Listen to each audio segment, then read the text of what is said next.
Hey guys, what's happening? How to lock your Messenger app. So first of all, go ahead and open up your Messenger app, okay? And I'm gonna log in using my account, obviously, right? And basically what I'm gonna do, let me go and give access to all my contacts, right? So I'm gonna close this window now and I'm gonna log in using my account, and afterwards what I'm gonna do, I'm gonna just click the three bars at the top left and then go ahead and click the settings here next to my name, okay? And then you're gonna be able to see multiple options. Let me cancel this one, right?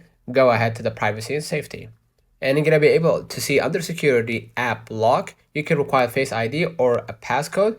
You can just go ahead and toggle this one on so no one can access Messenger without your consent. Okay, so just turn this one on and allow facial recognition, and you can set the limit, right? Like when you verify via facial recognition and you got out, how many or how many minutes you want to access freely the Messenger app. Okay, so you can select 15 minutes after leaving, 1 hour after leaving. So I can spend, let's say, 5 minutes on Messenger, and I just close the app, and then I'm gonna wait 15 minutes or 1 hour, right, until they ask me to verify via facial recognition. You're gonna be able to set the limit for that, and I'm gonna keep it at 1 minute after leaving. So let us know in the comments if this video helped you. Do not forget to like and subscribe. See you in the next time.